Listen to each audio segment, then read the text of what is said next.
Hey, this is Now You Try, a podcast about self-sufficiency, sustainability, craftsmanship, and everything it takes to do it yourself. With the lease thing, we're just going to talk about our own business on the podcast. Yeah, we almost had a lease. We almost did. So it was 400 acres that they were looking at. It was allegedly like an hour away. The sell was it's an hour away. Yeah, 400 acres. Whitetail, axis, turkey, dove, pigs, year round. 8 guys, year-round access. Yeah, I was like, I was in, and it was not cheap. No, at all. But for that proximity, I was But for that proximity and those animals, the axis for me was the big sell. Yeah, if you have one of those ones in front of your scope, because that's year round. You can run out there in March and do some deer hunting. Yeah, so that was the big draw for me. Well, and based on what a day hunt for an axis is, if you've one of them wanders in front of your scope, especially a buck, you've been pretty much justified like almost half of your lease payment. Yeah, exactly. If you're doing even donuts and even when you look at those leases, and they usually have restrictions. So this was going to be a group of 8 guys, half very seasoned hunters who have been in groups before, who are used to the restrictions, and we were going to get to establish our own rules. So we were probably going to end up setting up something like you could get a doe, a cull, and a trophy buck if a 6-year giant walks by you. Right. Because if you're going to be on something like that, you're planning to be there for a long time, and you want to try to do what you can to cultivate really nice deer. Yeah, you want to manage it. You don't just want to show up. You let those big boys walk, that means they're going to get somebody pregnant. Right. They're going to Tracy Morgan in the off season and get everybody pregnant, which means more deer and more quality deer if you let them do that. So, but when you think about that and you go, golly, that much money for 3 deer, and you just can't not divide the price by the number of deer. Impossible. And you're like, that doesn't seem worth it. But again, when you talk about dove lease, okay, cool. So how much would a dove lease cost you? Even if you just did a day dove lease, right? But you've got all of September and October, then it comes back in January. So there's that. There's turkey season, right, in the spring, which is a great opportunity. Well, just, that's not going to be an out-of-the-box thing. You'd have to develop that. Oh, sure. And, I mean, you got to find them. Just because they've seen a turkey out there. Doesn't mean that, tons of turkey live there. In the spring, yeah. You still... And for you and I, we've talked so much about just being out there and thinking you've got a chance. That's worth something. That's and then you got the whitetail season, of course, and then those axes. So when you think about all that, and then the potential of pigs as well, which there's no restrictions on that, no season or anything. Well, and I'm just thinking protein. Sure, that's what I'm thinking. Like, so when you add all of those things in there, it's not okay. The lease cost divided by 3 deer. It's really a year-round experience. Absolutely. You're paying for a lifestyle. Well, and then, if you have that kind of access to a place like that, get a couple of the families together, go out there and go camping. That's exactly go walk around, go fill the feeders, and make it, part of the whole family experience. And now we're going to get into why what you're talking about actually makes me angry. We're going to get into that, but the reason it fell apart was we had some of the guys go out and look, and the reality of the lease was that it was a 300-acre tract and a 100-acre tract. Yeah. They're not connected. 100 acres is hard to reach, and in general, the tract sat between 2 neighborhoods, 2 well-developed neighborhoods. Right. It was like a rectangular shape between 2 neighborhoods on the long sides. Yeah, and the experienced guys didn't feel like it was safe because we're going to have rifle hunters and all that kind of good stuff. What I hate about that is that I'm looking at it's either in the state of Texas. I mean, I've got places where I can travel and hunt with people and everything like that. But in the state of Texas right now, if that doesn't come through, I got nothing right now. Yeah. And I understand. I don't want to speak for all the other guys in our group or whatever, but a lot of them probably have, like, well, let's go out to my uncle's place or whatever. Like, I don't have that. Sure. My family never bought land. Thanks, mom and dad and grandpa and grandpa. Nobody ever bought land, and nobody has a ranch. Everybody I know in Texas has a family member that's got a 500-acre ranch. I swear to God, everybody I talk to. I don't. It's just the circles that I run. Yeah, you tell me all the time about the stories of people. This buddy. I don't have a family member with 500. Yeah, but you got buddies and friends. fans. I do everywhere. have buddies and friends. But everybody's got Maybe a family you member. should be more likable. Well, we know that's not going to happen, though. we're fully aware. And let's be realistic, is what I'm saying. But it's hard for me to like get that text and like, hey, it's not safe, it's not a good thing, and to not be like, I don't care. Like, I'm not going to shoot into their backyard. How's that sound? I'll shoot from a stand. Yeah. Like, it's hard for me to I'm not going to fight it, but it's like I have that inkling. It's like, God, I need this. Like, I can't. Yeah, that's fair. Like, archery season started last week. I've not been out because I don't have anywhere to go. Same. Yeah. So, I mean, it's 99 degrees out. I'm not particularly worried about it just yet. Yeah, based on, we've talked about, I have, a small track set up at my mom's place, and it's 2.5 hours away. Yeah. So that's not a day trip. Right. That's, you gotta go spend the night at least. But that's all right. I don't mind that. But we've got a camera set up there at the feeder, and we did see one deer in daylight. Ooh, an adventurer. Yeah. Oh, and I didn't tell you this yet. Oh, crazy! Breaking news. Crazy Antlers survived last season. He's back. We've seen him. Yeah. Yep. So he got them crazy antlers by being over 2 years old, most likely, and not being a moron. Exactly. That's probably how he did it. Yeah, he doesn't show his face in the daylight. Well, the little bit you showed me looks like we got a dough party going on out there. Dude, they're doing the downtown club thing. They're letting all the girls in first, and that brings the guys. Pretty much. That's what you guys are doing out there. I mean, there's some shots. No cover for the does. There's some shots from that trail cam. There's like 8 does out there, which is crazy. Oh yeah, no cover charge. Dollar wells. Free corn. Come on in. That's how you get them in, fellas. Hey, hold on a minute. How many times you got there? All right, you come in. All right, so let's talk about what made me mad about that whole conversation too. And this has been an ongoing thing, especially since I came back from Colorado. Okay. Is you talked about like the overall experience of getting the hunting lease, and that it's nice because you'd also have the ability to take your family out there and camp overnight. Set up a tent, get a camper, hunt. Which I mean, you can do that in a bunch of places. You can go to state parks and stuff and do that. But it would have been cool. And I just like, and I do have friends that invite me out to places. I want my space, and on a lease, you don't own it, but it's kind of like that's your space. You've got a hand in the decisions. Yeah. And what makes me mad is, although Texas is in some ways a mecca of hunting because things are pretty freewheeling here in a lot of ways, we have 1.5% of our total land mass in Texas is public. It's public land. And very little of that, a fraction of that, is BLM, which is the kind of land that generally you get out west, these large swaths of public hunting land. Yeah. And that's why after being in Colorado and being like, oh, I'm just going to drive into the Rio Grande National Forest and I can fish and hunt wherever I want. That was a big change, and it makes me angry at our state. So I hate that I have to think about spending that much money either buying or leasing private land to have a place where I can go do things with an inkling of freedom. Now I can go to, there are state parks I can go to, there are lakes I can go to, where I can do drive up camping where there's a picnic table and I can fish in a lake.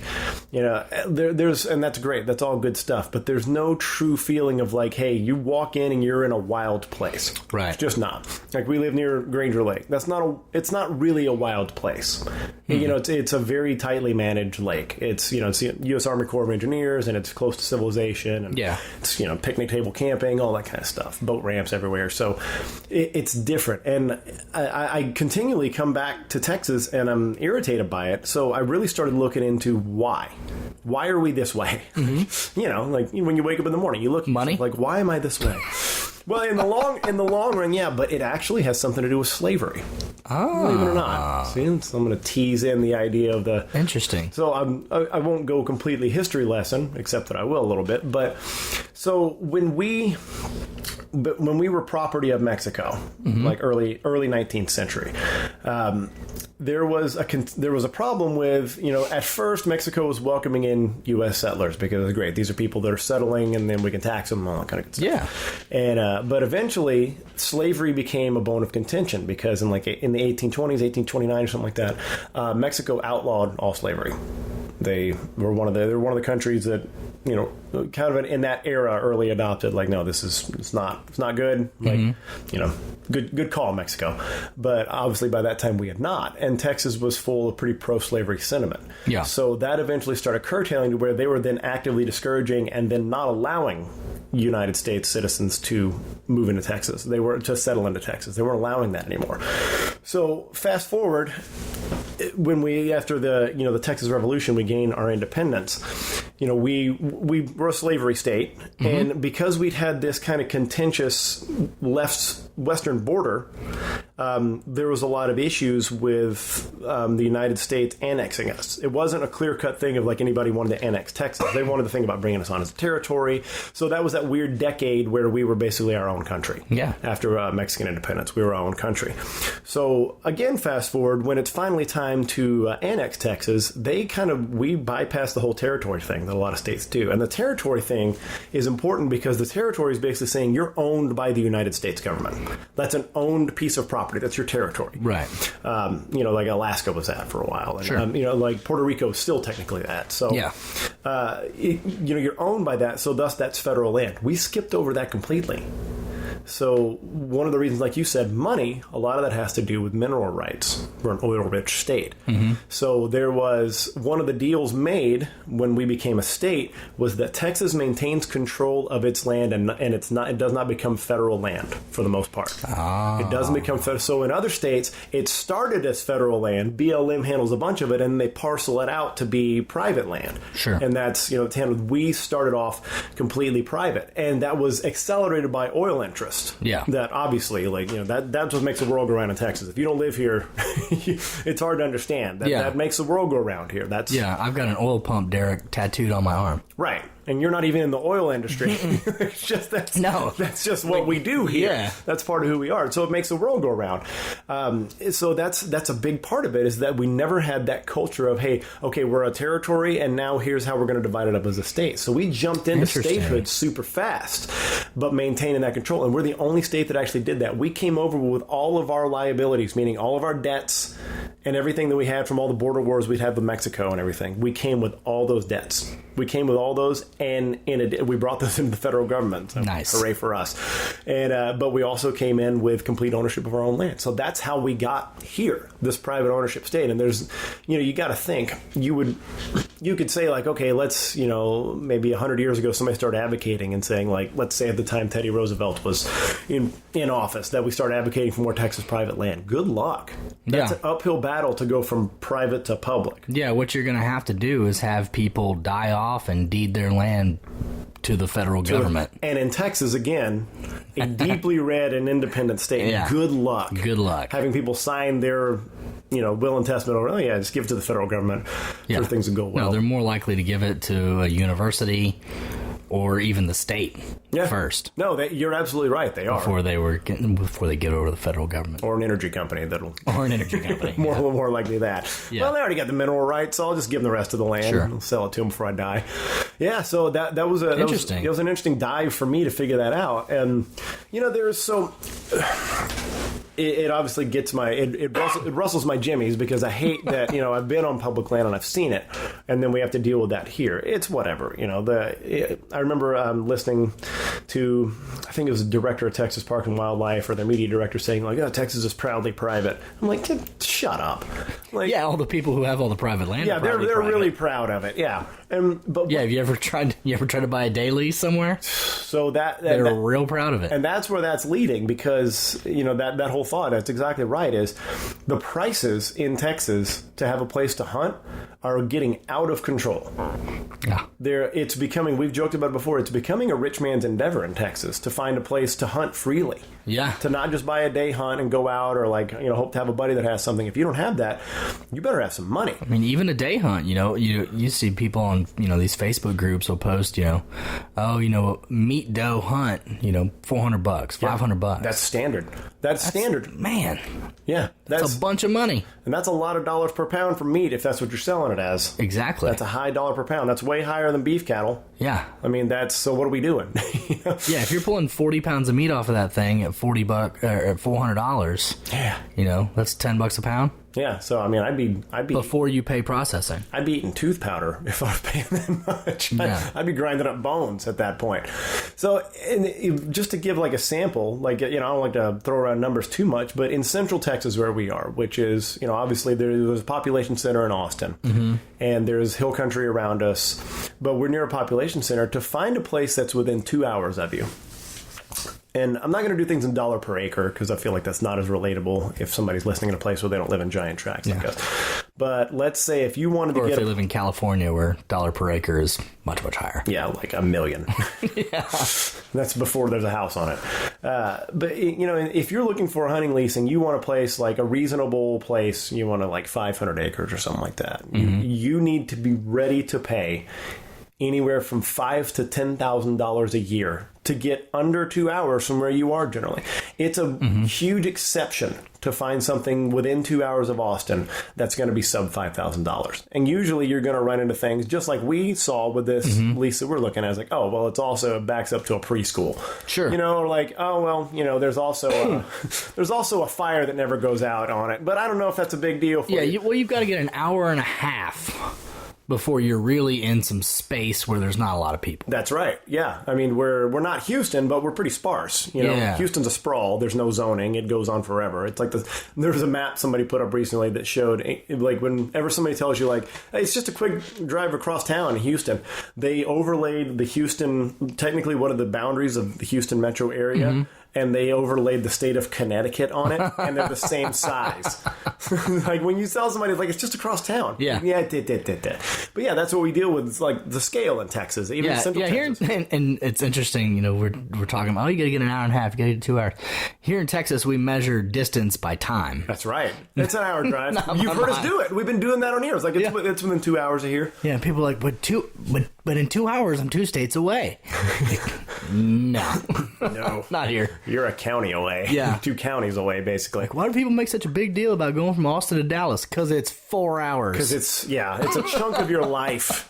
Like, you have time to consider all your faults. Not to mention the years off your life that it takes driving up I-35. Yeah, which could be all of them. You could just lose all of the rest. All the years are gone. You could lose the rest of them in an instant on that road. Yeah, it's a major thoroughfare, but we can break it down to like 2.5 lanes once in a while. It's fine. Yeah, I don't know. It's fine. It's just the most traveled piece of interstate in the entire country. Just a lane and a shoulder is all you need for that. It just goes from Mexico to Minnesota. No big deal. Who needs guardrails? But yeah, so that's what you're looking at in Texas to get that way. Now, you can get out like way West Texas, like Sonora, West Texas. You can get out in those counties out there. Way south, get down to Uvalde and all that kind of stuff. And you can generally get a better price per acre. But here's the rub on that. In general, you're not getting a lower price per hunter. You're just getting bigger land. Yeah. You're getting more space. You're not finding a place like, oh, this is only like $1,000. And now you're talking about from Austin, now you're talking about 5 and 6 hour drives. Yeah. Yeah, that's absolutely right. 5-6 hour drives through nothing. Yeah, it's a long drive. So there's no, I'm going to go, hit the lease this evening.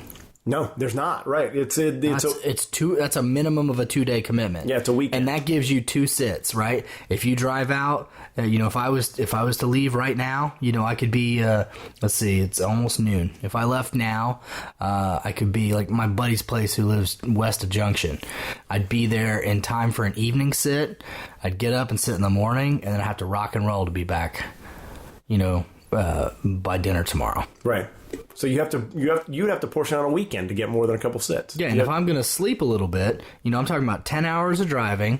If I can get 6 hours of sleep, that's all in 24 hours. Yeah. How many hours are left to hunt, right? Yeah. So, and are you good? Is it really motivating at that point? You're willing to do anything for it at a certain point because you love it. It'll push you too to make decisions you might not make otherwise, right? I made that's a 3-year-old buck. I should let him walk, but I don't know if I'm going to see anything the rest of the day. I only get to sit out tomorrow morning, and then it's going to be a month before I get back out here. Yeah. So you might go ahead and shoot that, or you might rush a shot because you're like, that might be the only thing I see this time. Yeah. And maybe you make a bad shot or something. So there's so many other things it affects other than just the mileage on your truck and the time. Well, and like quality deer management principles are really hard to undertake when you're only there once a month or so. Right. It's hard to manage a piece of land. It's hard for anything. Let's even talk about deer. Like, it's hard to manage any kind of wildlife the proper way. Right.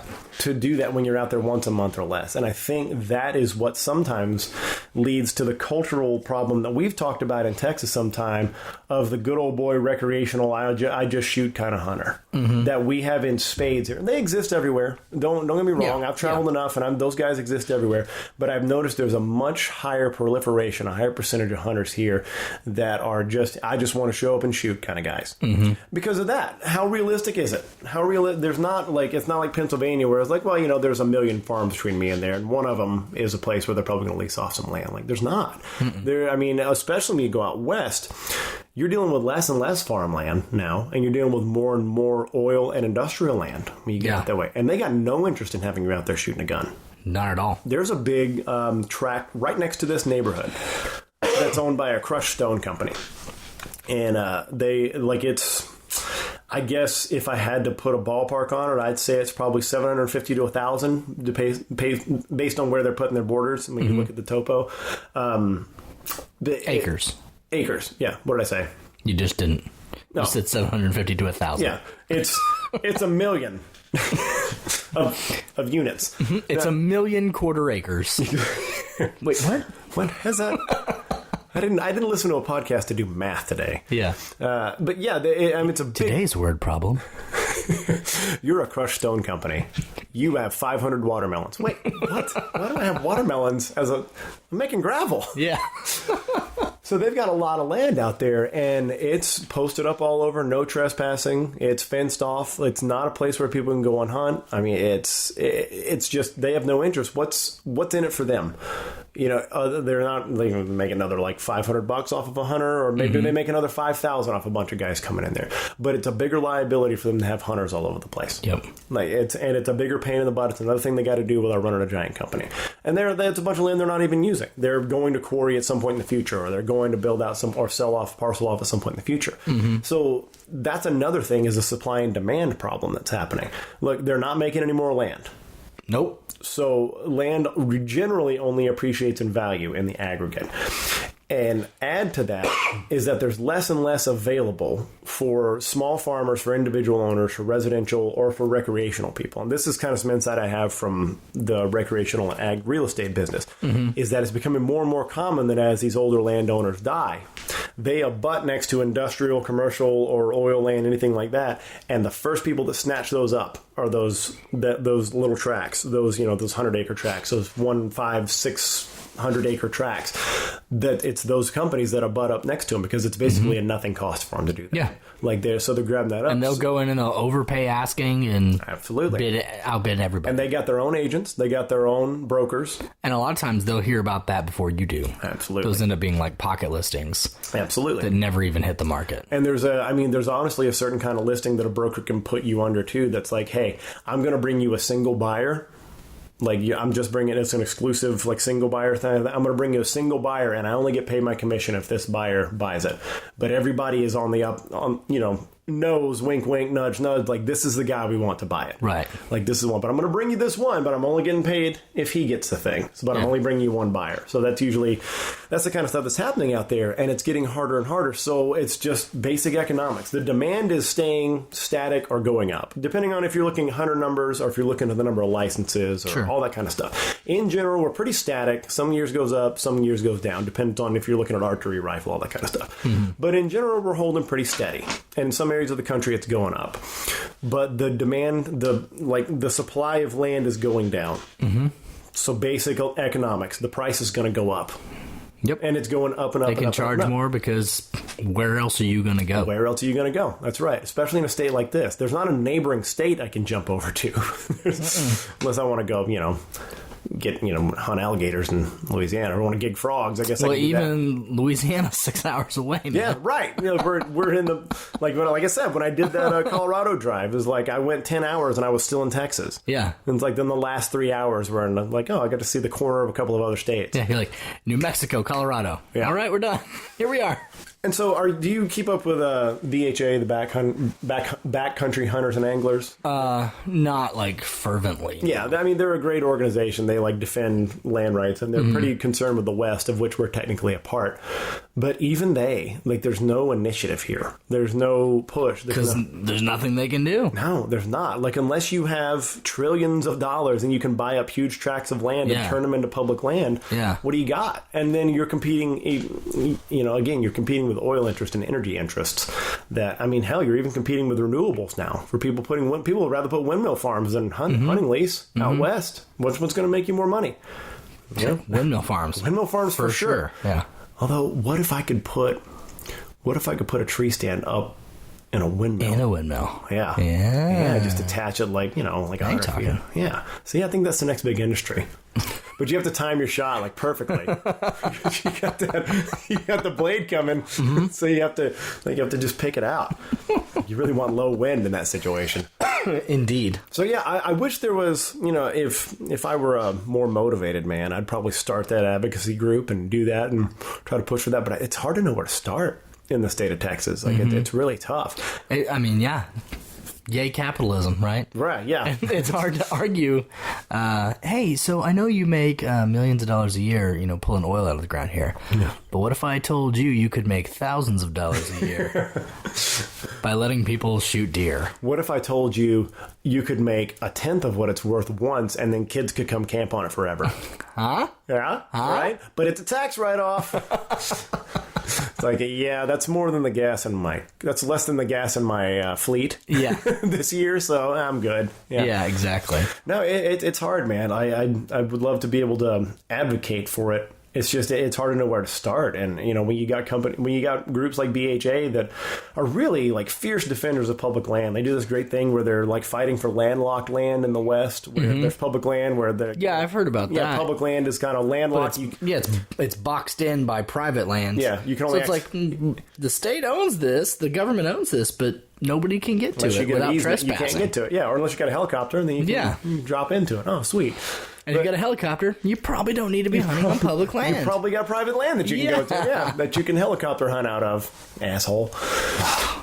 So, yeah, like I'd love to advocate like that. It's just, it's hard to know where to start. It'd be interesting to see if anybody out there listening is, if there's ever been, this is a blind spot. Has there ever been another state where people had to like strongly advocate for more public land and they succeeded at it? It's just, we get this huge cultural thing here. And there's probably not because of what you mentioned earlier, the way we became a state. Yeah. We were already so privately owned by the time we got in.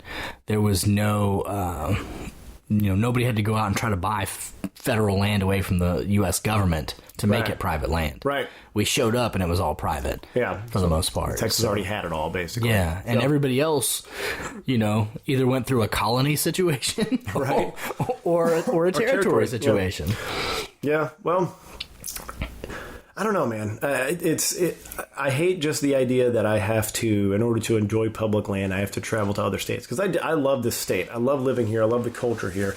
It's just like, it starts to feel like, and I can't even imagine, because you and I are very fortunate. We've got, we do well enough to be able to find places to hunt and get stuff we want. Like, we do well. I can't even imagine how much it feels like when you're, you don't have the economic advantage to find all these places to hunt. Yeah. How much it feels like everybody else is saying, well, I got mine. Like that, that's what it's got. And it feels like that to me already. And I'm one of the lucky ones. Yeah. But it feels like a lot of the rest of the world with land is like, sorry, I got mine. And that's a cultural thing too, that, we could probably tie that into a lot of other stuff and that goes on in Texas and states like ours with our personality in them. But yeah, I guess what I'm saying is it hurts my feelings, Luke. It does. Yeah, sure. I can appreciate that. Yeah. I can appreciate that. But, it is nice to have the excuse, like, I don't have anywhere to hunt here. Yeah. So I'm going to go on this trip to Colorado. Got to head to Wyoming for antelope season. Got to head to Wyoming, yeah. It's nice to, rationalizing, I suppose. Yeah. But to say, oh, well, if I don't have this, then I'll go do this instead. Yeah. If I'm not spending $3,000 a year on a lease, then maybe I'll spend $1,000 or $2,000 to go to Montana to travel try to hunt elk. Yeah. and that's So it's kind of a trade-off, I guess, but that's a 1 week experience as opposed to having, at least deer season access to a lease, right? Let alone year-round access to a lease where you can hunt all those other things year-round. And when your motivation is protein, when your motivation is meat, it's hard if you do what I did, like in Colorado.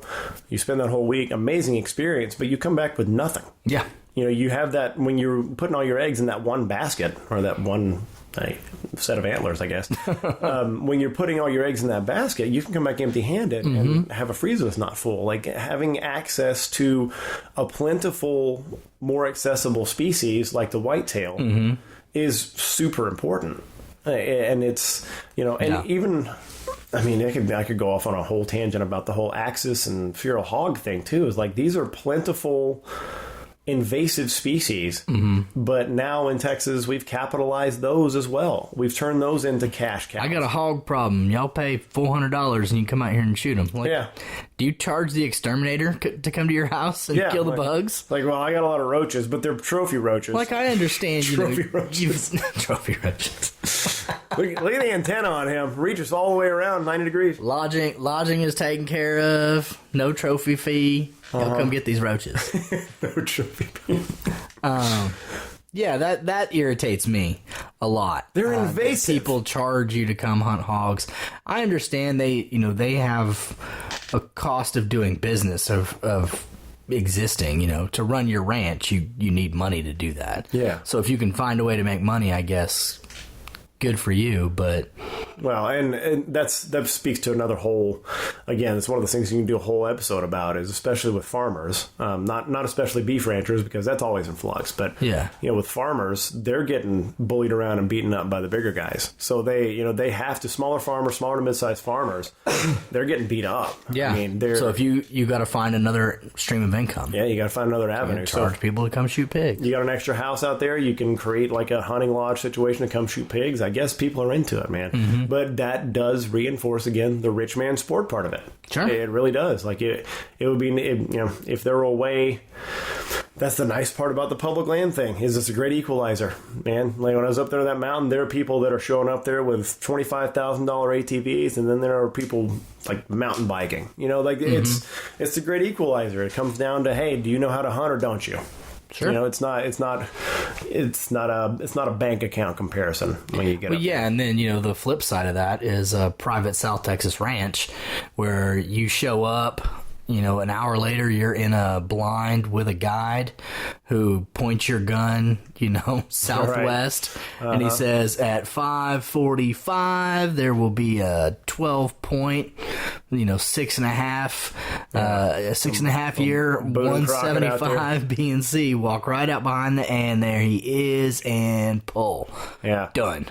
Oh, you missed him. Shoot again. Yeah.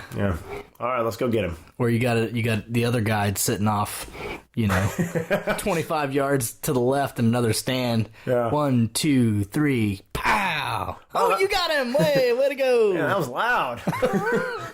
Yeah, it's louder in these. It's West Texas, South Texas. It loud. It echoes a whole lot. Definitely wasn't another guy actually shooting that deer because you missed it. No, for sure not. Well, I'm sorry we couldn't solve it today, Luke. Do we ever solve anything? No. We come up with ideas. We do. I didn't get any listener questions about this one. I thought this would be a contentious one. I thought people would get fired up, but I think everybody else in Texas is just resigned to it as we are. Yeah. Like, yeah, I think it sucks too. How's that for a comment? Oh, thanks, My man. question is, do you think this sucks a little or a lot? Yep. Yeah, that's kind of what I expected to get. Thanks, everybody. Yeah.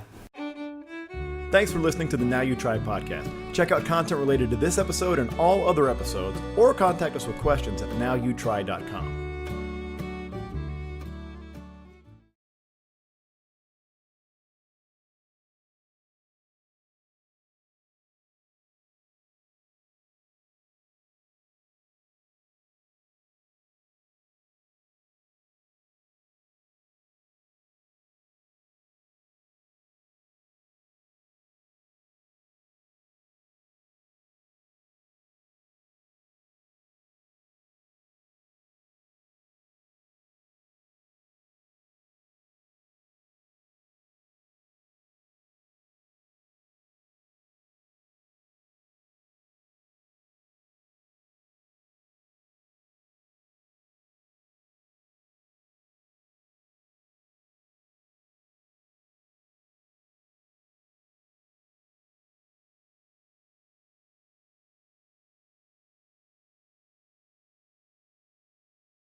Thanks for listening to the Now You Try podcast. Check out content related to this episode and all other episodes, or contact us with questions at nowyouTry.com.